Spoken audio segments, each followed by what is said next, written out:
So welcome to the Node.js Technical Steering Committee meeting for January 29th, 2025.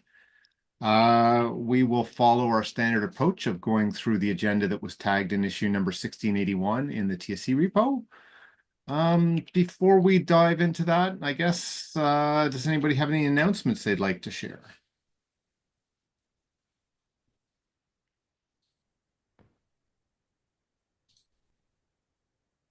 Okay, if we have no announcements, we'll have a reminder to please nominate people for the contributor spotlight.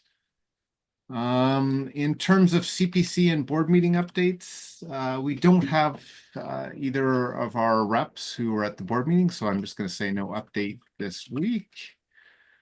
That takes us to the agenda. So in terms of the first agenda item, it's a plan for the Collaborator Summit before JSConf EU. Sorry, after JSConf US. And I think from the discussion when I last checked in there, it's probably on the agenda just to really try and get us to have agreement that, yeah, we should plan for that and move forward. Anybody have any concerns or questions about scheduling we have one planned for Paris, April, and this would be, I think it's October in the US.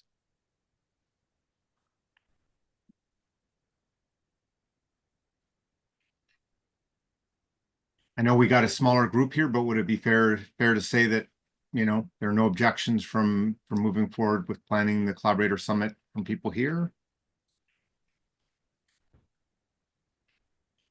And I will promote Matteo.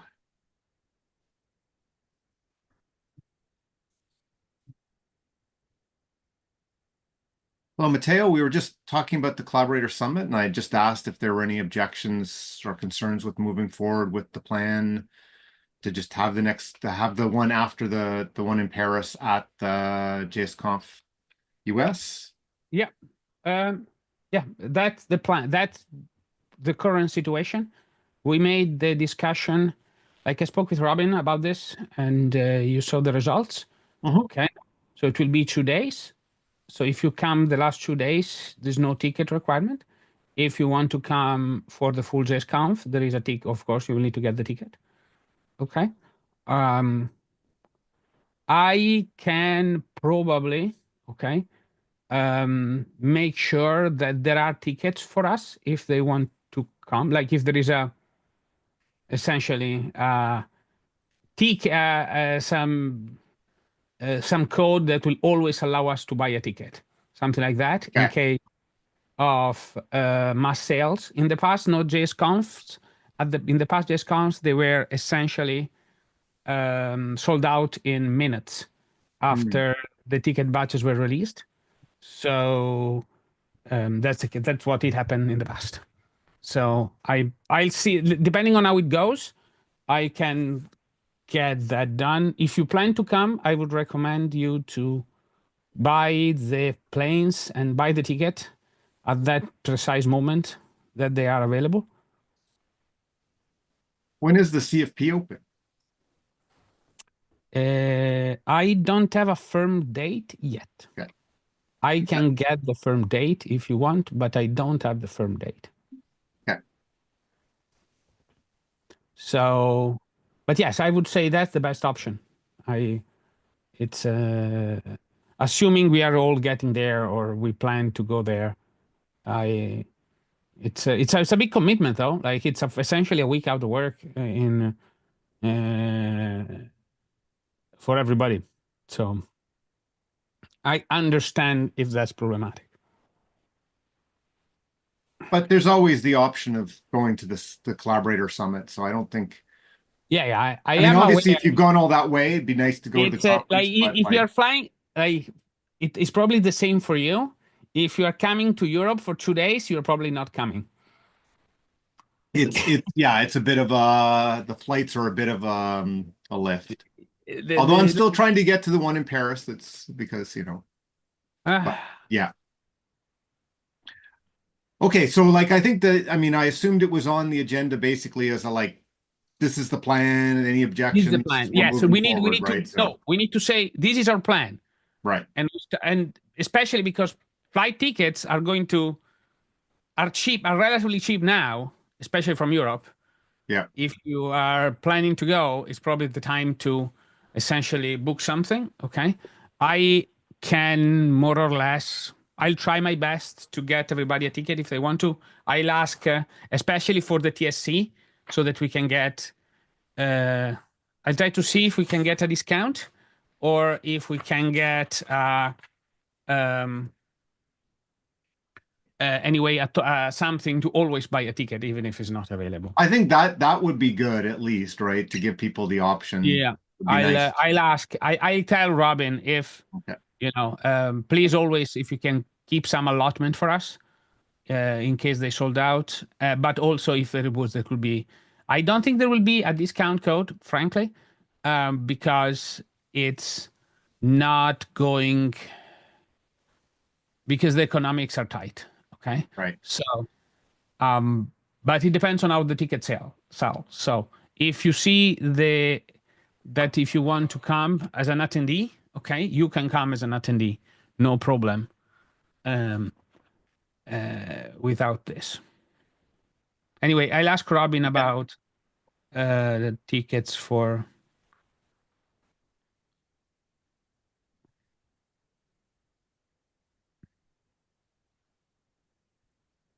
Okay, so I don't hear any objections from anybody. Like I think we've only got 7, no, well now 8 people, but like I think from the 8 TSC members, 7 TSC members we've had so far, like I don't hear anybody saying no.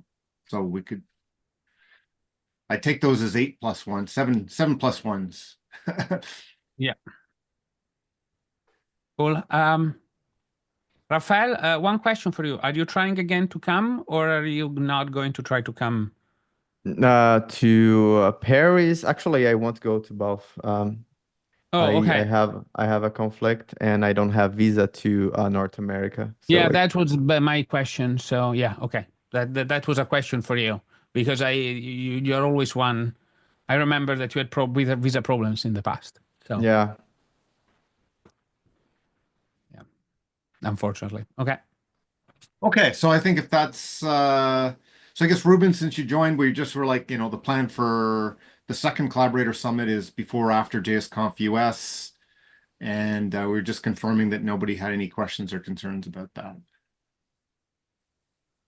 I'm good with that. We just have to take into account that maybe traveling might also become a little bit more tricky to the US for some people.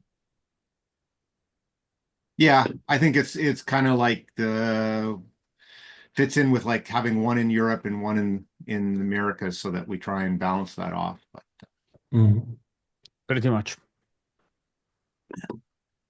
okay, so moving on to the next one, which is sorry, go ahead. Wait. Yep. Are we public? Yes, are we public? Yeah, okay. we're Have a little streaming. bit of private business at the end if you can stay on. Yeah, I got a little bit too. So the next one is clarify that the charter so the contracts are explicitly affiliated. This one, I think, Matteo, you might have even said you were going to land. Yes, I have been very busy. How about I just squash it right now? Yes, you can do it. Okay. I just saw your comment. Otherwise, I would have done that. But no, please. Say, I've been. Okay. No problem. So squash, merged. Okay, good. So that will drop off and that is good. So okay, approved and landed. And then the last thing is talk about the CI situation. I don't think there's too much more to discuss about that in that, like, unless anybody has some new ideas, otherwise, like we've started to work on some of our funding side of things and maybe we can do something there. Robert, go ahead. Yeah, I've been out of the loop on this one. It's been going for quite a long time, but I was just thinking about this.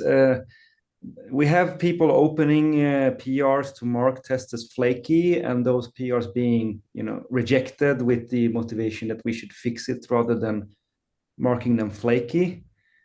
I would think that it's better to mark them as flaky if they are flaky, rather than trying to force them to be fixed by rejecting the flaky PR. So then at least we are doing something, and the flaky tests are marked correctly as flaky. I think this objecting because we should fix them rather than mark them is not very constructive, and it doesn't really lead to any progress. Matteo has his hand up. The problem is in the current, so the problem is we have a deadlock bug on exit. Okay. We don't know what the cause of this is. Nobody has ever clue. Okay. At the minute, it only happens in low resource situation with a lot of, with constrained resources. Okay. Which is typically RCI machines. Okay. And it affects 100% of all tests. So according to your definition, Robert, we will need to mark all tests as flaky. Right. I was not aware of that situation. So No, that is the reason of that objection. And unless it's a test that's been flaky on its own right, okay, and you know you see that because it has appeared quite a lot in the reporting and so on and so forth. If it's just a one-off, it's not useful because literally all of them are flaky now, like 100%. Yeah, no, the sense I've got, but I've maybe just seen a few edge cases is where they got, you know, it's obvious that it's the specific test that is flaky because it shows up a lot. And yeah, then in that case, yes, I am 100% with you. Okay. Yeah. But the vast majority of a lot of the things that I've been seen being objected on are stuff that is essentially a one-off and or doesn't happen very often. And maybe very likely it seems like they're all related to streams, which means they're all related to HTTP, FS, all the bits.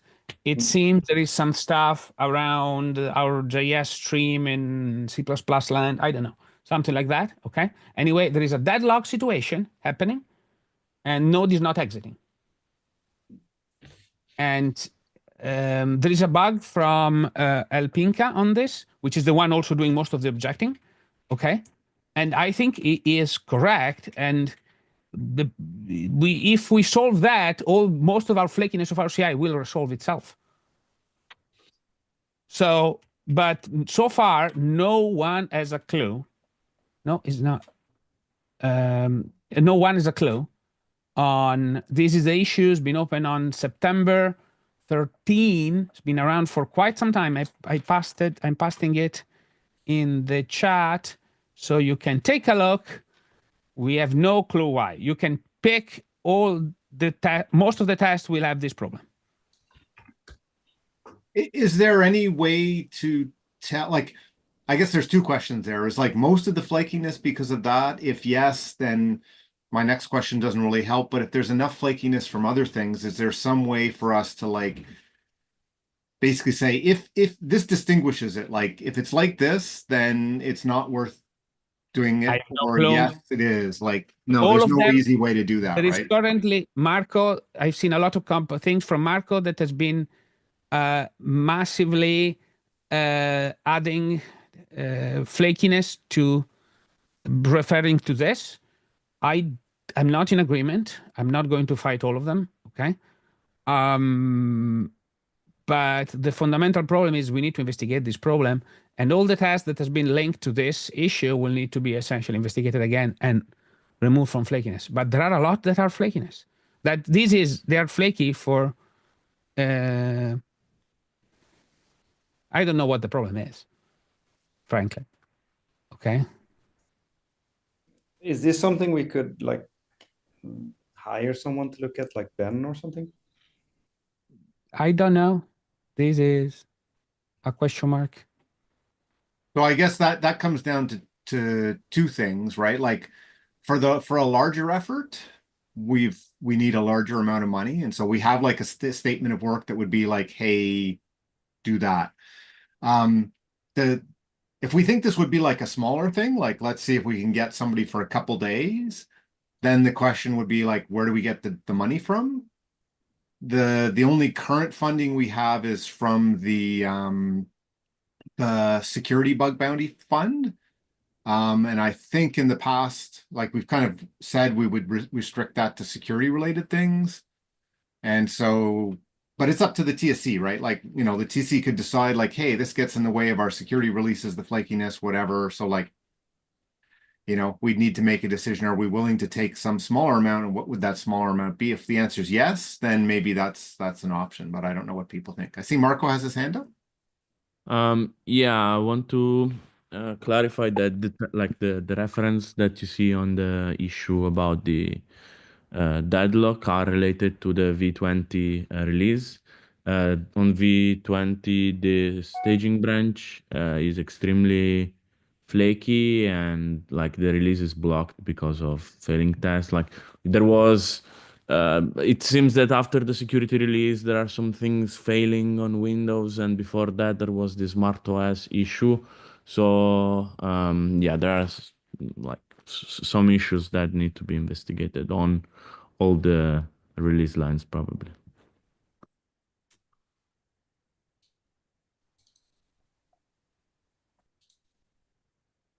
So like our earlier strategy was like, let's see if we can fundraise to get like, you know, security, our CI lead to like lead the effort, because we haven't managed to get any volunteers. I think that's a ways out though, before, you know, we're just starting to turn on the funding things, and whether we get any sponsorship or not, or get enough sponsorship or not, is still a question, right? That it is an interesting question though, if people think like a shorter, you know, more focused thing on just that that one exit issue makes sense. Person that I would ask if they are, I think we have a few collaborators that we can ask if they want to take a look. Okay. Like it's not, you know, it's literally some stuff that can be helpful.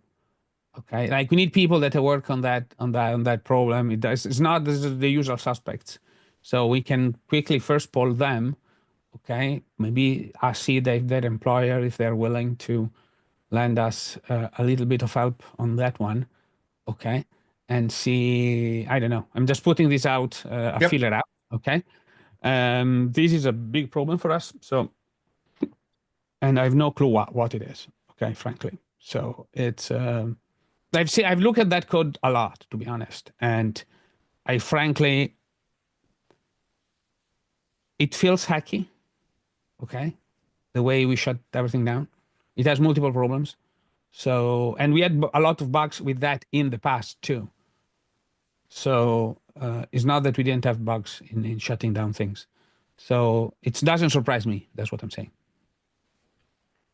But does that mean that better investment would be to actually try to rewrite that code to make? Well, take a look at that code and find a different strategy for shutting things down. Yes.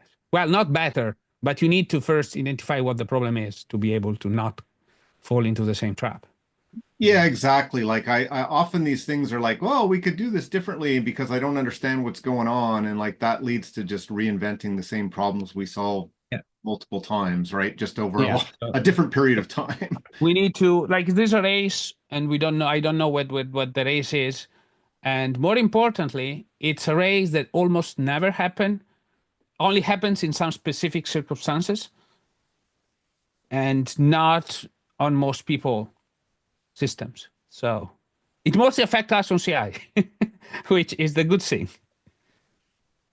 So I guess fundamentally, like a concrete thing we could do, and we'd need to get TSC consensus, is like, could we pick, like, I guess so, Matteo, you said there might be some volunteers we could ask to see if they. Yeah, we should try to pick, first step, we should try to see if some people that worked on that shutdown problem would be willing to step in and help. Okay.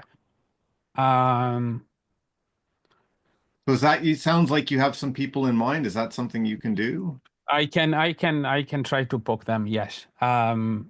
It's the question is always if they're willing to do it for some cash. That's a different topic, but it's a.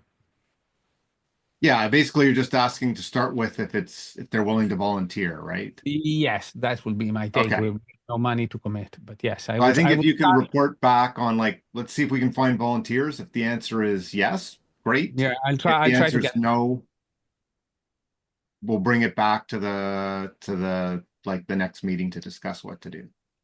Yep. Okay.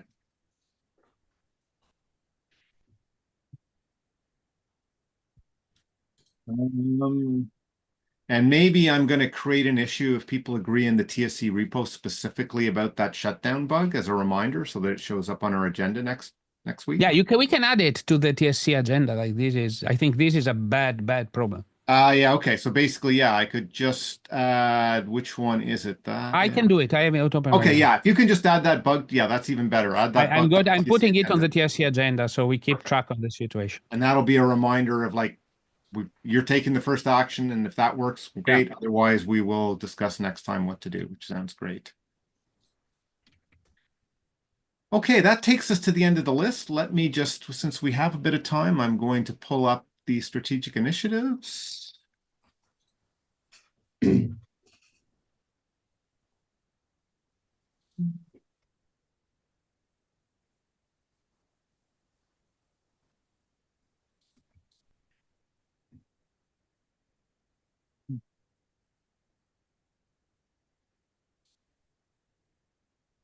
Okay, so I'm just looking at people that we have today. I think next 10, the main focus has been still like some ramp up on the ambassadors. We did onboard our second ambassador, and they're going to get together and chat. So that's sort of on a slow ramp up. We did have another nomination that was approved, but we're going to wait until we've ramped up the first couple. I think that's the main news, and I think that's all of the strategic initiatives from the people we have. I did want to mention, I said I would mention just there's a PR to add in our funding goals for the project, which were basically around a security lead, a somewhat, a CI stability lead, and then, a smaller amount for community health. The PR is there. I said I just mentioned in the TC meeting one last time so people are aware before that lands. And the idea is that like once we have that, you can put goals and stuff on our funding pages. So we put that there. And we'll go from there. Any other things we should talk about until we go off into a short private session?